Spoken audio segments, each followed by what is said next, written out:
So now it's ready for honey. It's still hot, guys. So we have a lot of quincy fruit or quince. So we just gonna make it cook as like a jam. So now what I'm gonna do is I'm gonna peel it. And after you peel it, it has to be soaked in the water. So I'm using my salad master knife. So it's gonna takes time to finish this peeling. Why we have to soak in the water so it didn't change the color when you soak in the water? Because if you don't soak in the water, it's gonna be colored dark. It's gonna turn to brown the color. It's still bitter. It's turning to brown already, guys, because it's too ripe. See?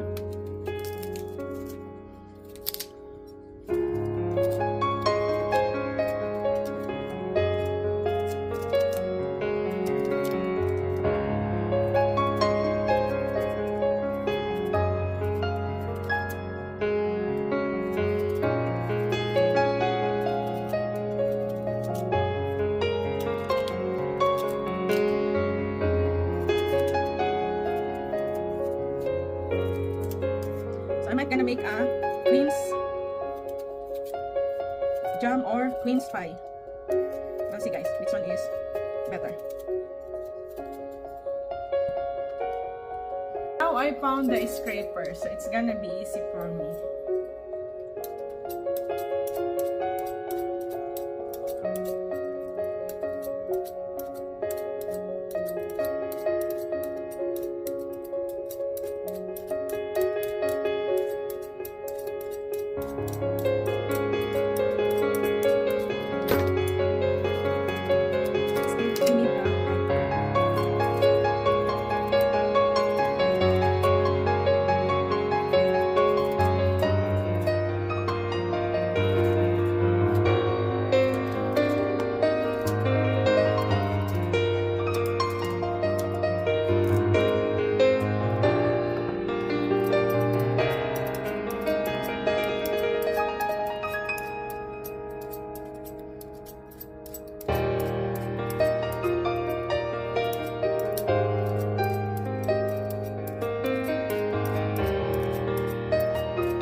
The difference, guys, between pears and quince. The quince, after we pick, it didn't change the color, it's the same. But look at the pears. After we pick, after a week, because this is 1 week already here in this bowl outside and we didn't put in the fridge. So the pears is like gone bad already or too ripe, overripe. But the quince is still the same. It didn't change, it didn't become soft. And after peeling it, it's still turning to brown color because of oxidation. We didn't put in the water. So this is the peel and it's turning brown as well, the color. So guys, I'm still eating the fresh quince from the tree. I just pick up this time before I make jam or any dish to cook for a quince food. So I like it, the fresh one, than the cooked one. I opened it and it was so sour. This one was sour, it's just a bitter taste. All the quince that I finished peeling up. Or finish it. The whole quince. You know, guys, why I like it? It's very crunchy. That's what I like for the fruits, crunchy. So I want my teeth or my jaw working on it. I don't like the fruits that's so soft. Like this one, overripe pears now. I'm just gonna throw this. I'm not gonna eat it. I don't like overripe pears. So those are, it's still turning it to brown, the color. So now I have something to do here. So we're gonna use a salad master machine. So this machine will help us to make shredding or grinding the. So we're gonna use let's try the number 1 cones. So this machine has 5 cones. So we're gonna try to use the number 1 cones.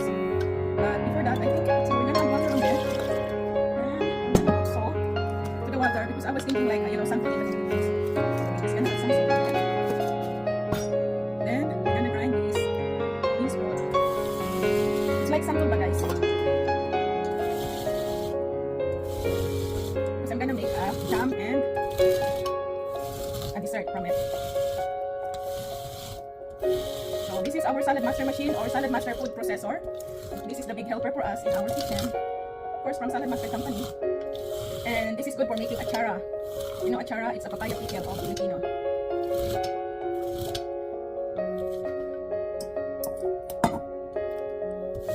Makes it already a new one and put salt, and this is the one it's full already. I don't have a lot of work to do in this.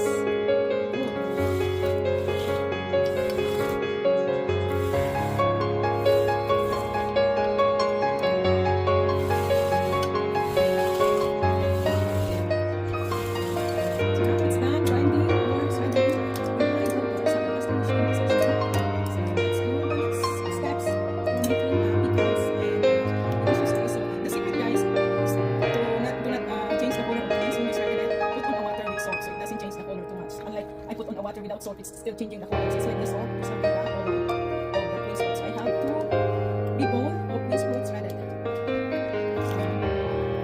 that's for this. And then there's the juice. Or a mess. We call this mess. M-E-S-H. Mess. And remove the juice.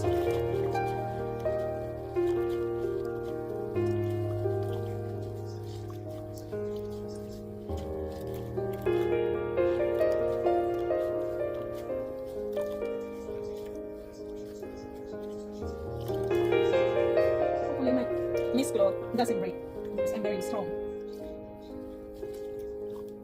And let's try this one. Still a little bit sour, guys. And the sourness is still there. It's become sour now. So I'm gonna make a this. Looks really good. Looks like really papaya, but the papaya is green. But the texture, guys, is like papaya. The green papaya. The texture.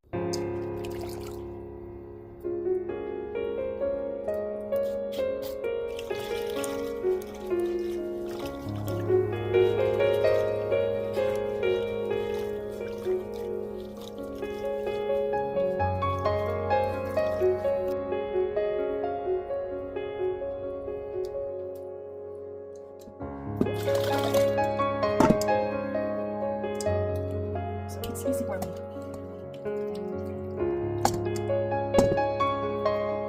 Now it's all done. The confida or pressing to remove the means 50% of sourness. So let's try this. See, it's sour and it's bitter and sour, the juice from the Quince. So now what we're gonna do here, this thing, the Quince juice, I'm gonna put that on the pan. So separate. From this, we're gonna make another dish. Pickle and some other dish with chicken. First, I'm gonna do the Quince dish with chicken.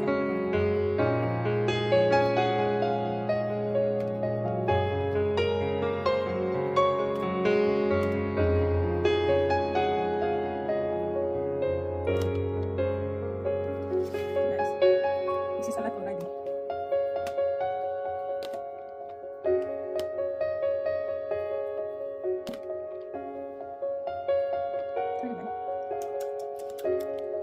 Now it's just a little bit sour, the taste.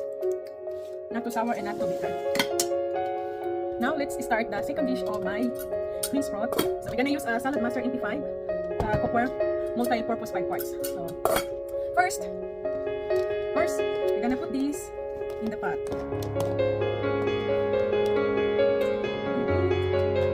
Just want to make some dish. Third dish of Quince. So I'm gonna put this for other dish. So this one I'm gonna make it.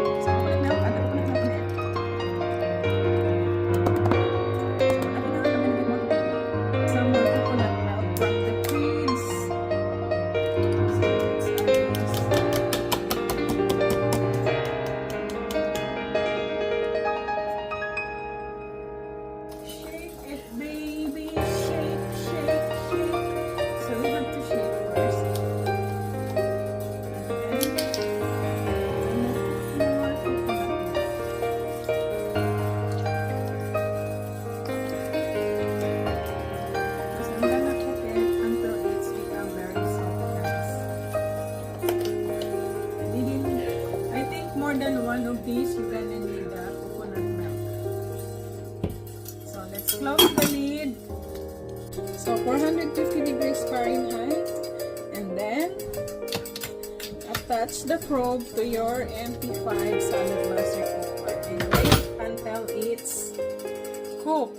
Then that's when the coconut milk dried up. That's the only time you're gonna add the sugar, cinnamon, and the rest of the ingredients. So we have to wait for few minutes or maybe half hour to 1 hour because it's only medium heat. 450 degrees Fahrenheit in Salad Master cooking system is only medium heat. Look at this, guys, the color of the Quince fruit.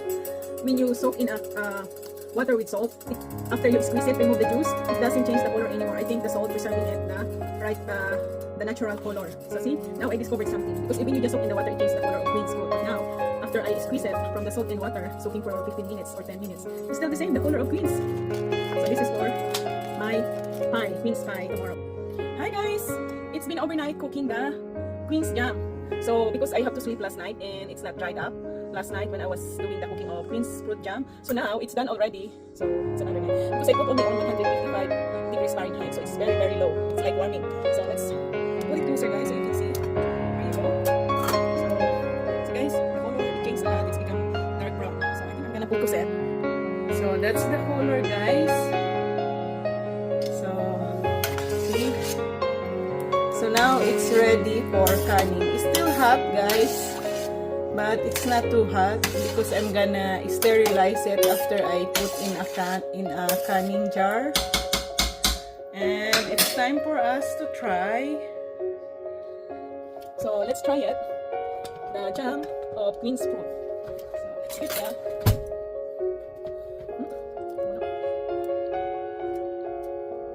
It's perfect, guys. It's not so sweet because you know I soak in water with salt, so you know a little bit taste of salt is still there. So when you put the brown sugar, it didn't taste sweet, and we got the cinnamon, nutmeg, and vanilla. So those flavor, and it smells so good. So let's take it. I sterilize it as well.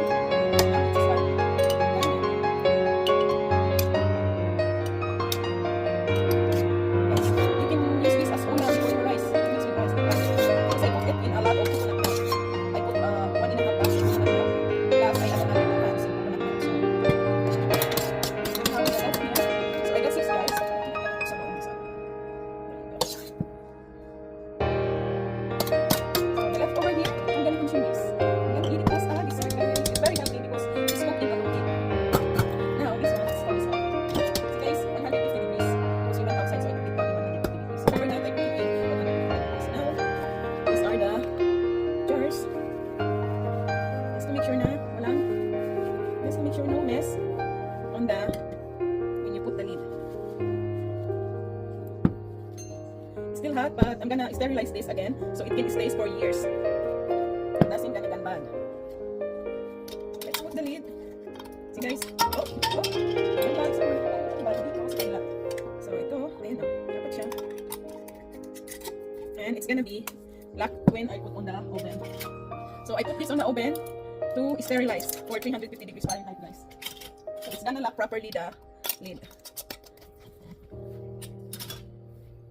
I got 6 jars of Quince fruit jam. Then we're gonna turn on the oven. There you go. It's baked. And so those are the 6 pieces, 6 jars of my Quince jam. I'm gonna sterilize it in the oven. So it's gonna vacuum seal and of course close the oven now. Here you go. It's turned on. Just turning on the bake. So it's gonna be 350 degrees Fahrenheit for about 15 to 30 minutes. So now it's done sterilizing. 30 minutes sterilizing in the oven, 350 degrees Fahrenheit. So this has water here, so it doesn't crack the jars. Here you go, all my Quince fruit jam, 6 jars. So it's done already for sterilizing. To see that it's really locked, guys, the sterilized, let's see, check it out. So let's check one of these, if it's really locked. See guys, it's locked already, so you don't have to open it because it's locked already, and it's a vacuum seal already. So it's really good doing the sterilizing in the oven. So just make sure that it's all tight. So this Quince jam, it's gonna take long time. It won't gone bad o hindi siya mapapanis dahil sterilize siya, sterilize properly. 350 degrees Fahrenheit in the oven na sterilize this. But of course, when you sterilize, don't just put the jam because you're gonna burn it. So you have to put water on the bottom. That's what I did. So, yay! I have 6 jams. Diba? See? I have 6. So, who wants my Quince jam? Super sarap. Lasang ulam. In our language, lasang ulam. It tastes like a dish that you can partner with rice.